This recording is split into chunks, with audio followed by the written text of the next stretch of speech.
Example 10. Express the equation of the ellipse given in standard form. Identify the center, vertices, co-vertices, and foci of the ellipse. So first of all, we have to write it in standard form. In order to do that, we're going to start grouping our variables. So 4x squared minus 24x. Then we have a plus y squared plus 2y. And then I'm going to take my 21, subtract it to the other side, equals negative 21.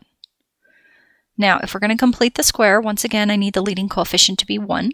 So on my x's, I'm going to divide by 4. So 4 times x squared minus 6x plus blank.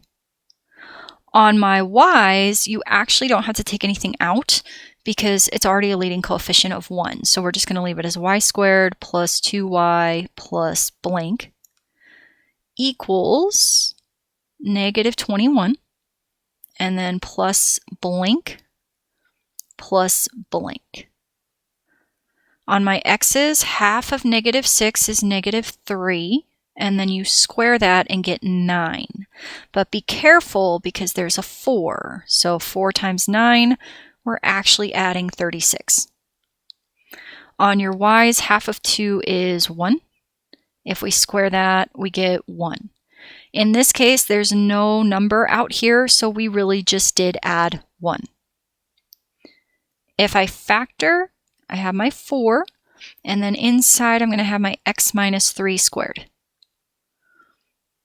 Plus, there was no coefficient that we pulled out, so this is just y plus 1 squared, equals, and then if we take negative 21 plus 36 plus 1, we're going to get 16.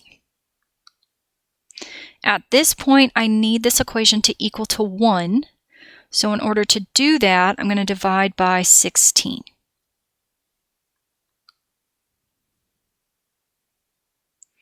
When I divide 4 and 16, this will become a 4. So we're going to have x minus 3 squared over 4.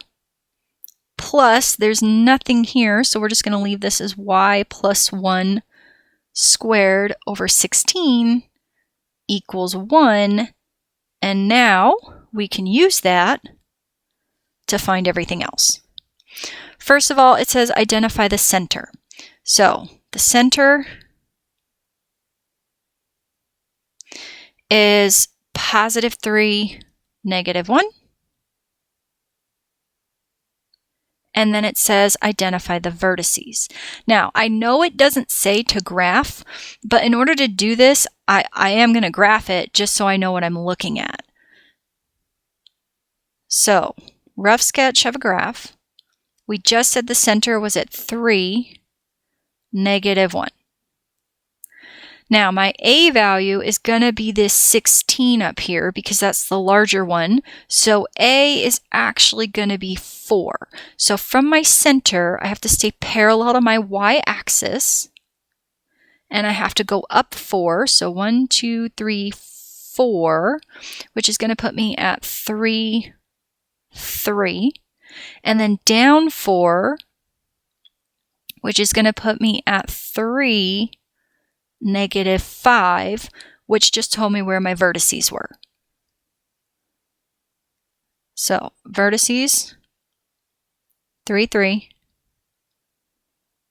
3, negative 5. Next, we have to do our co-vertices, which means I'm going to need my B value.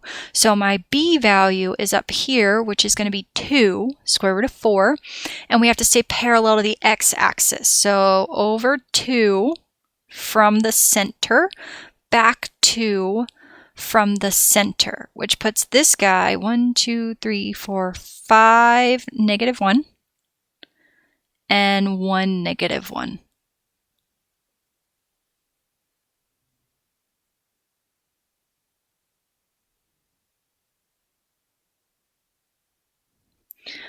Okay, so we got the center, we got the vertices, we got the co-vertices. The last thing we need are the foci. So if I'm looking at my ellipse, right now it kind of looks like this, and I know my major axis is going right here, so I know my foci are somewhere on that major axis. In order to find that, c squared equals a squared minus b squared. I know that a squared is 16 minus b squared is 4. So c squared equals 12. That's going to give us 2 root 3. Well, plus or minus. Now, you're at your center. You're going to have to go up 2 root 3, down 2 root 3. And this guy is already at negative 1. So you're going to have negative 1 plus 2 root 3, negative 1 minus 2 root 3, and then both of them are already out here on the x at 1, 2, 3. So your foci, your first one is going to be at 3, comma, and then remember your y, you're at negative 1 plus 2 root 3,